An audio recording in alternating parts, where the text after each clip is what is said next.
오늘 말씀의 제목은 대적당하는 교회입니다. 교회는 출발하기 이전부터 대적당하는 교회였습니다. 교회의 몸이신 예수님이 십자가에 달리는 대적을 당하셨죠. 그래서 교회가 생긴 것입니다. 초대 예루살렘 교회는 출발하면서 유대인들에게 대적당했습니다. 마가다락방에 성령이 임하여 교회가 처음 출발했을 때에 성령 충만한 120명의 성도들이 거리로 나가서 6월절에 온 많은 나라의 사람들의 말로 방언을 시도했을 때 어떤 이들은 조롱하여 그들이 쇠술에 치여있다고 하고 곡해하며 대적했습니다. 베드로와 요한 사도가 나면서부터 안전병이 된 사람을 성전 미문에 앉아 있는데 내게 은과 금은 없지만 나사렛 예수의 이름으로 명하노니 일어나라고 손을 끌어 일어나켜 자유로운 몸이 되어 뛰는데도 유대인들은 사도들을 잡아 옥에 가두었습니다. 그리고 예수의 이름을 전하지 말도록 협박하면서 교회를 대적했습니다.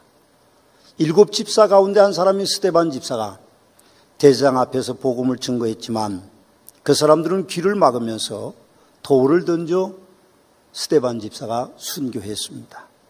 사도행전 12장에 헤롯 왕이 야고보 사도를 칼로 죽이는 대적을 했는데 그 일로 유대인들이 기뻐하는 것을 보고 베드로를 옥에 가두었지만 밤중에 하나님께서는 베드로를 그 옥에서 자유로운 존재로 구출해 주셨습니다. 그때 스데반의 일로 일어난 여러 환난으로 인해서 사도들과 예수 믿는 사람들이 전 세계로 흩어져서 복음을 증거하는데 가는 곳마다 기적이 일어나고 가는 곳마다 귀신이 떠나가고 가는 곳마다 병에서 노임이 되었는데도 불구하고 변론과 다툼이 일어나서 돌을 들여 치려고 하는 대적을 당하는 일들이 교회에는 있었습니다. 그리고 사람들은 동네에서 교회를 내쫓았습니다.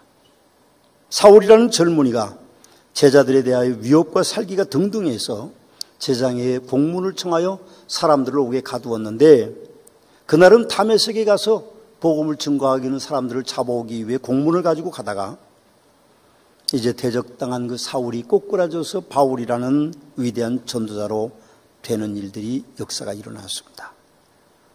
사도시대 이후에도 교회 역사는 어느 세대, 어느 나라에 세워졌든지 대적당하는 교회였습니다. 오늘 본문에 보면 14절에 보니까 교회를 대적하는 알렉산더라는 이름이 나옵니다. 대적하는 자로 이름을 올리는 것은 저주받았다는 것을 뜻하는 것이기도 합니다. 인간적인 면으로 보면 알렉산더는 그럴 수밖에 없었을 것입니다. 그는 구리장색이었습니다. 우상을 만들어 파는 사람인데 예수 믿는 사람들이 와서 우상을 나쁘다고 말하고 오직 예수 그리스도만 섬겨야 된다고 말하니까 자기들이 만든 구리장색 우상이 팔리지 않으니까 아마도 심하게 알렉산더가 대적을 했던 것 같습니다. 그러나 그뿐 아니었습니다. 디모데후서에 보면 여러 대적하는 모습들이 나오는데 1장 15절에 보면 더럽고 믿지 아니하는 자들이 대적했다고 표현하고 있고 2장 14절에 보면 말다툼하는 자들이 대적했다고 말하고 2장 16절에 보면 망령되고 헛된 말을 하는 자들이 대적했다고 말하고 그중엔 특별히 후메네오와 빌레도가 있다고 말하고 있습니다.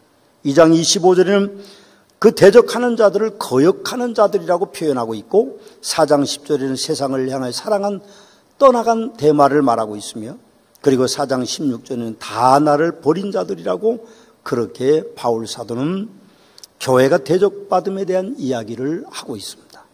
그렇습니다. 기독교 역사 2000년 넘었는데 그 기독교 역사는 피 흘린 발자취입니다. 대적당하는 교회의 모습을 벗어나지를 못하고 있습니다. 그러나 아이러니하게도 교회가 대적당하는 것은 하나님의 뜻입니다. 이미 베드로 사도는 너희를 연단하려고 오는 불시험을 이상한 일 당하는 것과 같이 이상히 여기지 말고 오히려 너희가 그리스도의 고난에 참여하는 것을 즐거워하라. 이는 그의 영광을 나타나실 때에 너희로 즐거워하고 기뻐하게 하려 함이라. 너희가 그리스도의 이름으로 치욕을 당하면 복이 있는 자로다. 영광의 영 곧 하나님의 영이 너희 위에 계심이라고 우리에게 말씀하고 계십니다. 베드로 사도는 의를 위하여 고난을 받는 자가 복이 있는 자니 그들이 두려워하는 것을 두려워하지 말며 근심하지 말고 너희 마음에 그리스도를 주로 삼아 거룩하게 하고 너희 속에 있는 소망에 관해 묻는 자에게 대답할 것을 항상 준비하되 온유와 두려움으로 하라고 그렇게 말씀하고 계십니다. 그렇게 위대한 역사들이 일어나고 그렇게 많은 사람들이 그리스도께로 돌아오고 그렇게 많은 사람들이 변화되고 그들의 질병이 떠나고 붙었던 마귀들이 떠나가고 그런 역사가 일어나는데도 교회는 여전히 대적을 당하고 있다는 것입니다. 여러분, 중국 베이징시의 제일 큰 지하교회인 시온교회가 얼마 전에 공안들이 건물주위를 둘러싸고 버스와 경찰차, 구급차 동원하고 트럭들을 동원해서 강제 폐쇄됐습니다. 목사는 구속을 당하고 그리고 모든 집기는 다 트럭으로 싣고 가고 1500명 성도의 대표에서 김명일 목사라는 목사는 AP통신과의 인터뷰에서 이렇게 말했습니다. 교회를 봉쇄하면 갈등만 심화시킬 것이고 교회는 계속 발전할 것이라고 그렇게 인터뷰했습니다. 마오쩌둥이 아무리 위대한 공산주의를 설립했어도 교회는요, 지하교회로 놀랍게 발전했습니다. 우리는 중국에 교회가 있는 줄도 몰랐습니다. 그러나 개방화되면서 밝혀진 것은 중국 인구의 10% 정도가 기독교인이라는 사실입니다. 지금 시진핑 그 집권들이 그렇게 중국 기독교인들을 탄압해도 교회는 부흥될 것이라고 저는 믿습니다. 여러분, 지난해부터 중국 곳곳에서 성도들이 개종을 강요당하고 있고 성경과 십자가가 불태워지고 있습니다. 교회들이 폭파되기도 하고 전기톱으로 쓸려서 넘어지기도 합니다. 불에 태워지기도 하죠. 반중인권단체인 차이나 AD 설립자인 바프 목사는 불에 타고 있는 성경 더미와 기독교 신앙을 포기했다는 각서 등에 담긴 영상을 제공하면서 최근 중국의 기독교 탄압은 마오쩌둥 문화 대혁명 이후 처음 있는 일이라고 했습니다. 홍콩 명보는 허난성, 난양과 융청 등 곳곳에 교회 공안들이 들이닥쳐서 4,000여 곳의 교회가 폐쇄되고 예배당의 집기들이 모두 압수됐고 익명을 요구하는 목사는 교회 안에 국기와 그리고 시진핑 초상화를 걸고 사회주의 가치관을 담은 선전과 계시를 요구하는데 거부하면 교회를 아주 폐쇄한다고 그렇게 하고 있습니다. 우리는 14절 후반절에 있는 말씀을 기억해야 됩니다. 주께서는 그 행한 대로 그에게 갚으시리라. 여러분, 교회를 대적하는 사람들에게는 그 행한 대로 주님이 갚으신다고 바울 사도는 그렇게 우리에게 선포하고 있습니다. 무서운 말씀입니다. 간과해서는 안 될 것입니다. 역사를 되돌아보면 하나님의 교회를 대적하는 국가나 세력이나 개인은 모두 망했습니다. 헤롯 대왕은 충이 먹어서 죽었습니다. 여러분, 우리가 아무리 어려운 가운데 있어도 복음은 전파될 것입니다. 오늘 17절 말씀에 보면 그 말씀 속에 그렇게 말합니다. 우리가 위대하기 때문에 고난을 견디는 것이 아니고, 우리가 위대하기 때문에 복음이 전파되는 것이 아니고, 우리가 위대하기 때문에 교회가 부흥되는 것이 아니라 하나님의 뜻이 그렇다는 것입니다. 어느 누구도 하나님의 뜻을 거역할 수는 없을 것입니다. 바울 사도는 15절에 너도 그를 주의하라고 우리에게 그렇게 말하고 있습니다. 바울 사도의 경고는 두 가지 의미를 담고 있는데, 하나는 알렉산더에게 미혹당하여 교회를 대적하는 편에 서지 말라는 것이고, 또 다른 하나는 그의 권세와 재물에 굴복하지 말라는 것입니다. 복음 전도자는 신앙에 타협이 없어야 됩니다. 권력에 아부하지 말아야 되고 돈에 굴복하지 말아야만 됩니다. 16절 말씀에 보면 교회는 사단의 교묘한 전략으로 인해서 교회 내부 세력에도 대적을 당한다고 말씀하고 있습니다. 16절을 보십시오. 내가 처음 변명할 때에 나와 함께한 자가 하나도 없고 다 나를 버렸으나 그들에게 허물을 돌리지 않기를 원하노라, 그렇게 말합니다. 바울과 동행했던 많은 사람들이 바울을 등졌다는 것이죠. 바울을 버렸다는 것입니다. 나와 함께한 자가 하나도 없고 다 나를 버렸으니 하는 이 말씀은 전도자에 통하는 절규를 말합니다. 그 아픔을 말하고 있는 것이죠. 대적당하는 교회는 대적하는 자에게 그러나 자비해야 됩니다. 바울 사도는 그렇게 말합니다. 내가 그들에게 허물을 돌리지 않기를 원한다. 그렇게 말합니다. 여러분, 교회를 대적하는 세력들을 우리는 알아야 됩니다. 물론 지도자들이 알고 계시고 저도 알고 있습니다. 그러나 우리는 그들에게 허물을 돌리지 않습니다. 바울 사도의 자비를 저는 닮아야 된다고 생각합니다. 예수님께서도 말씀하시기를 종들이 가라지가 밭에 생겼다고 그렇게 와서 보고했을 때에 예수님이 뭐라고 말씀하셨습니까? 뽑지 말고 그냥 두어라. 혹시 가라지를 뽑다가 알곡이 뽑힐까 봐 걱정된다고 말하고 추수 때가 되면 알곡과 가라지가 구분될 것이라고 그렇게 말씀하고 계십니다. 그럼 우리 교회도 교회를 대적하는 그런 분들이 있습니다. 본의 아니게 그런 표시를 내는 사람들이 있죠. 그러나 저는 그 사람들에게 원망하지 않습니다. 그 사람들을 질타하지도 않습니다. 아마도 그분들이 가라지인지 알곡인지를 제가 결정하는 것이 아니라 주님이 결정하는 거기 때문에 그분께서 마지막 타작마당에서 문제를 해결하실 것이라고 저는 그렇게 믿습니다. 우리가 오래 기다리면 그분들이 좋은 분들이 될 것이라고 저는 확신합니다. 우리가 자비를 베풀면 그분들이 그리스도께로 교회 안으로 들어온다는 사실들을 우리는 기억합니다. 고린도 교회 예를 봐도 고린도 교회 안에는 서로 다투는 파벌 싸움들이 너무 심했습니다.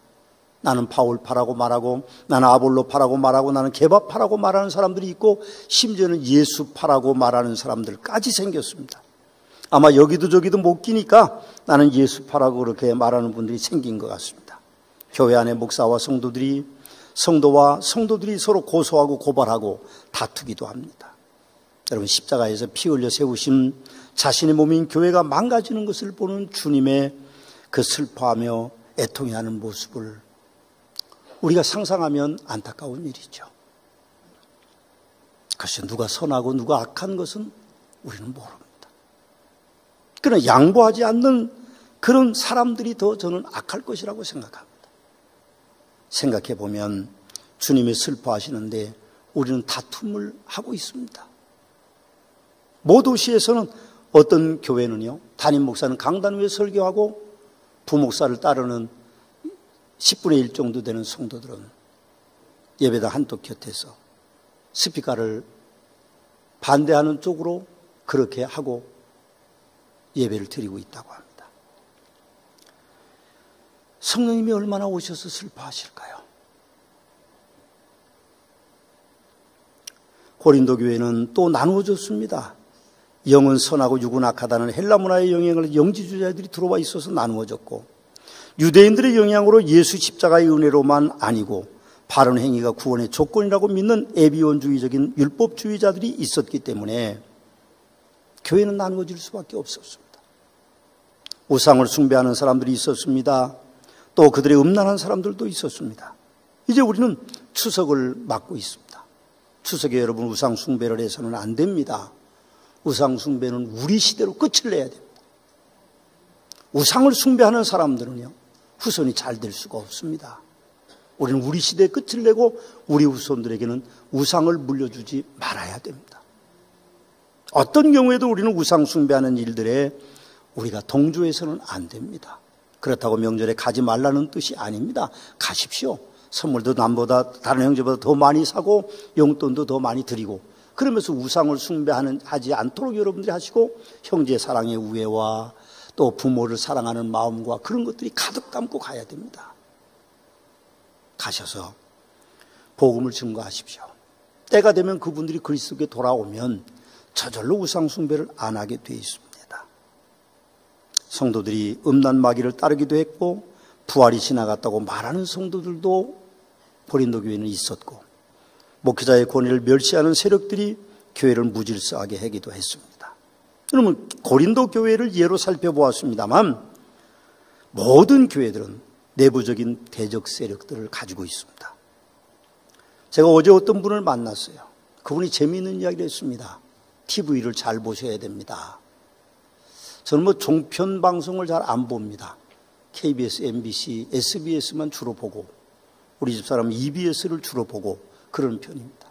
그런데 종편 방송을 보면 제가 보기에는 절반은 보수 쪽이고 절반은 진보 쪽입니다. 똑같은 사건을 놓고 해석하는 방법이 전혀 다릅니다. 그분이 말씀하시기를 언론이 우리나라 백성들을 나누어 놓고 있다. 그렇게 이야기합니다. 보수 방송을 보는 사람은 보수주의자가 되고 진보 방송을 보는 사람은 진보주의자가 됩니다. 여러분 좀 이것저것 다 보십시오. 제가 생각에는 보수도 진보도 아닌 중도 개혁주의가 우리나라에는 더 많아야 됩니다. 어느 쪽에서 속하지 마십시오. 우리나라는 중립적인 사람들이 더 많아야 우리나라가 제대로 갈 수 있다는 사실입니다. 그런데 그런 문제들 때문에 문제가 생겨요. 교회 안에도 긍정적인 사람들과 어울리는 사람은 긍정적인 사람이 되지만 부정적인 사람들과 어울리는 사람들은 점점 더 부정적인 사람이 되는 것을 봅니다. 그래서 우리는 성도들과 사귈 때에 좀 좋은 분들과 사귀는 일들이 좋습니다. 우리가 생각해 보면 우리가 좋은 사람들과 교제하는 것이 내 일생의 밝은 거라는 것을 우리는 기억해야 됩니다. 주님이 오실 때 진리와 거짓이 드러날 것입니다. 그때 사단에게 이용되는 성도들은 참 억울하다고 느낄 것입니다. 요즘 한국교회에 교회를 대적하는 내부 세력들이 생겨나고 있어요. 모 교회에 부목사님이 퇴직을 해서 은퇴비를 다 받아갔습니다. 퇴직금을 다 받아갔는데 교회로 고용노동부에서 편지가 하나 왔습니다. 당신의 교회에 심무하던 이런 목사가 우리 고용노동부에 고발을 했다. 연장 근무한 돈을 다 지불하라고 하는 것이 왔다고 합니다. 그래서 들여다보면 뭐 30분 늦게 퇴근한 거, 1시간 늦게 퇴근한 거, 주말에 연말에 또 뭐 밤새워서 일한 거 그런 것을 다 노트에 기록해 놔서 돈을 달라고 한다고 합니다. 헌신의 의미와 상급을 이해하지 못하는 이가 어떻게 목회자라고 말할 수 있겠습니까? 오통제라는 말이 여기 해당될 것입니다. 제가 부끄러워서 사실은 목사로서 말씀드리기가 참 곤란합니다. 그러나 이미 예레미야 선지자가 이렇게 예언했습니다. 예레미야 5장 30절에 보면 이 땅에 무섭고 놀라운 일이 있다. 이 땅에 무섭고 놀라운 일이 있대요. 선지자들은 거짓을 예언하며 제사장들은 자기 권력으로 다스리며. 놀라운 일이죠. 그런데 더 놀라운 일은 내 백성은 그것을 좋게 여기니 마지막에는 너희가 어찌하려느냐라고 그렇게 예레미야 선지자는 예언하고 계십니다. 교회는 내부적인 갈등도 있지만 이단과 사이비의 대적을 받고 있습니다. 교회 역사를 보면 여러 차례 종교회의와 이단 사이비 위원회에서 교회 내부의 대적자들을 정지하고 출교했음에도 불구하고 사단은 교묘하게 성도들을 충동하여 자기 의에 심취하게 하여 교회를 대적하게 하고 있습니다. 사단은 우는 사자와 같이 할 수만 있으면 믿는 자를 삼키려고 합니다. 우리는 이단에는 예민합니다. 그래서 신천지나 JMS나 통일교회나 뭐 그런 데는 우리가 빠져들지를 잘 않습니다. 요즘 신천지가 길거리에서 노골적으로 이제 자기네들 교리를 전파합니다. 전 잘된 일이라고 생각합니다. 음성적으로 하면 막기가 어렵지만 노골적으로 하는 것은 그들의 끝이 보이는 것입니다. 그러나 사이비에 대해서는 우리 성도들이 참 취약합니다. 이단은 처음은 같지만 끝이 다른 게 이단이고 사이비는 비슷하지만 아닌 것이 사이비입니다. 그럼 가방 들고 오셨죠? 가방이 정품도 있고 짝퉁도 있고 그 짝퉁과 정품 사이에 사이비도 있습니다. 그 사이비 가방이 훨씬 더 좋을 수도 있어요. 똑같은 공장에서 똑같은 물건으로 만들어냅니다. 아마도 약간은 어느 부분은 다르겠죠. 더 잘 만들겠죠. 자기네가 팔아야 되니까. 시계 하나에 800만 원짜리 어떤 집사님이 저에게 보여줘서 자랑을 했어요. 근데 자기가 차고 있는 시계가 남성용이래요. 그래서 혹시 날 주려고 자랑하나 그랬더니 차고 가버리셨어요. 여자인데 그걸 차고, 그 위에 보니까 안 차고 다니시더라고요. 그럼 우리는 사이비를 조심해야 됩니다. 이단은요, 우리가 압니다. 아, 저기는 이단이고 이거는 이단이다 그렇게 아는데 사이비는요, 진짜 비슷하기 때문에 우리가 잘 모릅니다. 그들은 교회라는 이름을 씁니다. 그들은 교회라는 이름을 붙이고 목사라는 이름을 붙이고 직분도 장로도 안수집사도 권사도 집사도 다 있습니다. 그 사람들은요, 위장된 친밀한 교제로 접근합니다. 나중에는 악한 세력이 됩니다. 사이비들이 그렇습니다. 그리고 비밀 집단으로서 우월감을 조성하고요. 그곳에는요, 기적도 일어나고 이적도 일어나고 신비한 체험들이 있다고 자랑하고 실제로 그런 일들이 사단의 역사로 일어나고 있습니다. 그러나 속지 마십시오. 그곳에는 사이비에는 하나님이 계시지 않습니다. 은혜로 교회라고 하는 신옥주 목사가 운영하는 사이비 집단이 있는데 그들의 간판은 대한예수교 장로회 은혜로 교회입니다. 그러나 장로교회가 아닙니다. 신옥주를 목사라고 붙이고 있습니다. 그러나 목사가 아닙니다. 교회 간판이 붙었다고 해서 모두 교회가 아니고 목사라는 이름이 붙었다고 해서 그 호칭을 사용한다고 해서 모두 다 목사가 아니라는 것이죠. 교회를 대적하는 사단의 교묘한 전략이 사이비로 우리에게 다가옵니다. 미혹된 성도들은 영혼을 황폐케 하는 것과 세상의 사람들의 복음의 마음의 문을 닫게 하는 사단의 전략에 교묘하게 이용을 당하는 겁니다. 어제 들은 이야기입니다. 어떤 교회 장로였던 분이 아들이 신이 내렸다고 합니다. 그래서 난 성령이 신이 내렸냐고 물어봤더니 그게 아니래요. 뭐 이름도 처음 들어보는 신이 그 아들에게 왔는데 그 아들이 신비한 역사를 일으킨다고 예언한다고 합니다. 제가 자세히 못 들었어요. 그리고 조금 대충 제가 건너면서 들었는데 그 아들을 신격화시킵니다. 그리고 성도들을 끌어들입니다. 놀랍게도 거기에 빠지는 사람들이 있어요. 근데 그 아들은요, 중학교밖에 못 나왔습니다. 그런데 거기에 빠져들었어요. 한 가정이 그곳에 빠져들어가서 생활하다 보니까 이건 아니라고 생각하고 엄마 아빠는 나왔는데 아들 둘이 26살 정도 된 아들 둘은 그곳에서 안 나온답니다. 우린 여기가 좋다고요. 그럼 우린 사이비에 조심해야 됩니다. 사이비에 우리가 빠지면, 이단에 빠지면 우리 영혼이 황폐해질 뿐만 아니라 그 사람들 때문에 복음의 문이 닫힙니다. 그것이 알고 싶다 PD수첩에 나와서 뺨을 때리고 머리끄댕이를 잡아다니고 집단 구타를 하는 것을 보면 교회가 다 그런 곳인 줄 알잖아요. 오늘 일부 예배 끝나고 어떤 신혼부부가 왔는데 남편은 처음 교회에 오셨대요. 만일 그분이 그런 프로그램을 봤으면 이 교회도 그런 거 아닌가 그런 생각을 할 거 아닙니까? 사단의 교묘한 전략입니다. 사람들의 마음의 문을 닫기 위한 교묘한 전략에 우리는 넘어가서는 안 됩니다. 저는 그렇게 믿습니다. 결단코 교회를 대적하는 세력들의 교회가 무너지지 않는다고 믿고 목회하고 있습니다. 바울 사도는 17절 18절에 저의 믿음을 확정해 주십니다. 주께서 내 곁에 서서 나에게 힘을 주시면 나로 말미암아 선포된 말씀이 온전히 전파되어 모든 이방인이 듣게 하려 하심이니 내가 사자의 입에서 건짐을 받았느니라. 주께서 나를 모든 악한 일을 건져내시고 또 그의 천국에 들어가도록 구원하시리니 그에게 영광이 세세 무궁토록 있을지어다. 아멘. 그렇게 말해주고 있습니다. 저는 서문학교의 목사로서 성도들의 기호를 따라가지 않을 것입니다. 저는 서문학교의 목사로서 정치적인 흐름을 쫓아가지 않을 것입니다. 저는 서문학교의 목사로서 세상의 어떤 변화된 사상도 따라가지 않을 것입니다. 그리고 교회의 유행들에게도 휩쓸리지 않고 목회할 것입니다. 여러분들을 오직 성경으로 가르치고 성령의 지시하심을 따라 여러분들이 진리의 자리와 그리고 신적인 진리를 따라가도록 여러분들을 이끌고 갈 것입니다. 이단 사이비에 넘어가지 마시고 이단들에 넘어가지 않는 복된 서문학교의 성도들이 되시기를 주님의 이름으로 축원합니다.